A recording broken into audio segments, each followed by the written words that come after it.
balik lagi nih di channel gua Aji. Gua di sini pengen banget sharing lagi tentang bisnis online. Nah, ini tuh berdasarkan pengalaman gua sendiri. Gua di sini pengen banget berbagi teknik dan juga formula gimana caranya supaya jualan toko online kita itu bisa laris dan banyak yang beli ke toko kita. Dan kita juga bisa bersaing dengan toko-toko besar. Ini adalah salah satu formula rahasia yang akan gua bagikan di sini untuk kalian semuanya. Gue akan bagi menjadi 4 formula yang paling simpel dan juga mudah. Nah, kita tuh sering sekali bingung gitu kan. Takut karena persaingan, takut produk kita nggak laku. Nah, langsung saja kita masuk ke dalam tips yang pertama. Tips yang pertama yang perlu kita lakukan, kita harus ciptakan merek yang membuat toko kita itu terpercaya, dan dipercaya oleh orang lain. Caranya gimana? Caranya dengan menyantumkan CP. Nah, apa gunanya CP? CP ini bisa membuat toko kita itu lebih terpercaya dan lebih profesional. Nah, kalau misalkan kita sudah mencantumkan CP tersebut, maka orang lain tuh akan menyangka bahwa toko kita itu benar-benar profesional dan benar-benar resmi.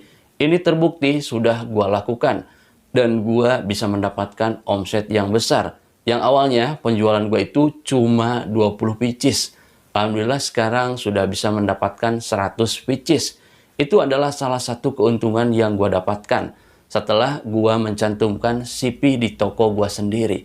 Nah, segera cantumkan CP supaya toko kalian itu bisa resmi dan memiliki kredibilitas tinggi dan memiliki reputasi yang bagus di mata pembeli. Supaya orang lain mau beli ke toko kita karena toko kita terpercaya. Nah, itu adalah tips yang pertama yang perlu kalian terapkan menurut pengalaman gue sendiri. Sekarang kita masuk ke dalam tips yang kedua. Tips yang kedua ini apa? Tips yang kedua ini kita harus bidik market potensial. Bidik market potensial ini seperti apa, Bang?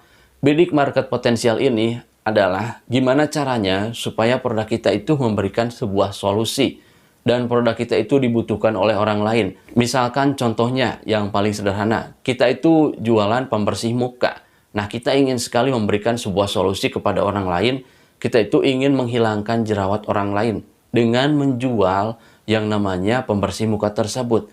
Jadi, usahakan kita itu riset dulu nih produk pembersih muka, mana yang lebih bagus dan mana yang potensinya itu bagus dan mana yang lakunya keras. Dari sana kita bisa pertimbangkan, kemudian kita bisa jual dengan harga yang masuk akal, supaya nanti orang lain tuh bisa kebidik market potensialnya, dan orang lain juga akan merasakan manfaatnya bahwa produk kita itu memang bisa memberikan solusi untuk orang lain. Jadi nantinya orang lain tuh mau beli produk kita, dan usahakan kita juga harus riset dulu supaya nanti kita mengetahui nih market potensialnya seperti apa. Dan orang-orang tuh sebenarnya butuh apa. Jangan sampai kalian menjual produk yang tidak dibutuhkan oleh orang lain.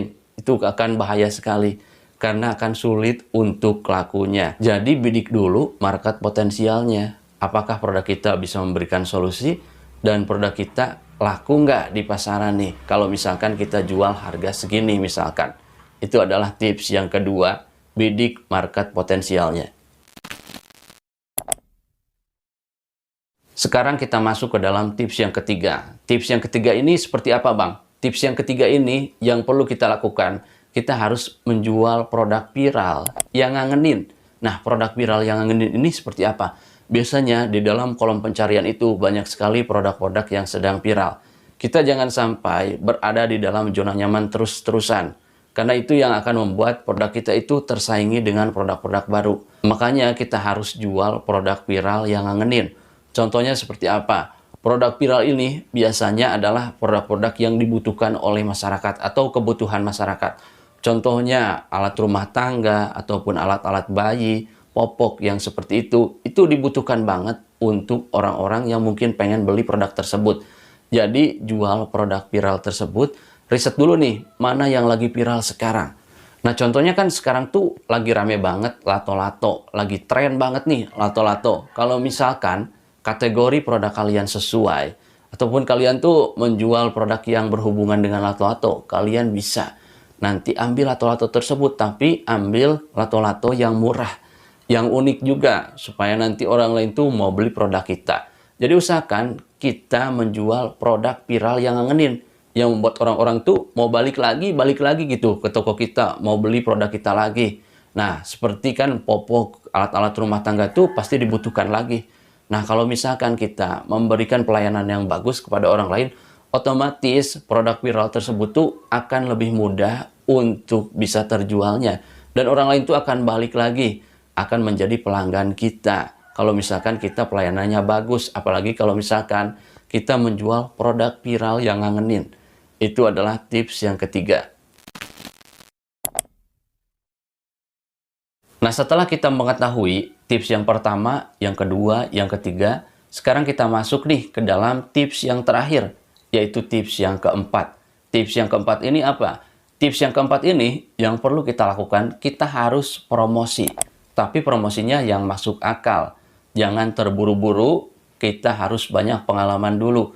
Nah, biasanya bagi para pemula ini promosi, tapi bukannya untung, tapi malah buntung. Jangan sampai itu terjadi. Jadi lakukan riset dulu, cari pengalaman sebanyak mungkin. Kalian tanya dulu kepada orang-orang yang sudah melakukan promosi. Jangan terburu-buru. Dan lakukan promosi yang masuk akal. Jangan terlalu besar dulu. Misalkan kasih diskon, atau kalian bisa paid promote, kalian juga bisa ngiklan. Tapi kalian juga harus perhatikan, karena ada beberapa resiko yang akan terjadi. Nah, usahakan menurut saran gua, kalian cari pengalaman dulu kepada orang-orang yang sudah melakukan promosi, supaya nanti tidak menyesal. Karena kan penyesalan itu suka datang di akhir. Jadi lakukan promosi yang masuk akal, supaya nanti toko kalian itu bisa laku dan banyak pembelinya. Tapi gue sarankan kalian cari dulu pengalaman sebanyak mungkin untuk melakukan promosi tersebut. Itu adalah beberapa pengalaman gue yang gue rasakan, dan gue cuma berbagi saja di sini. Kalau misalkan kalian ada masukan ataupun tambahan, silahkan komen di bawah. Semoga bermanfaat. See ya. Selamat berjumpa di video berikutnya.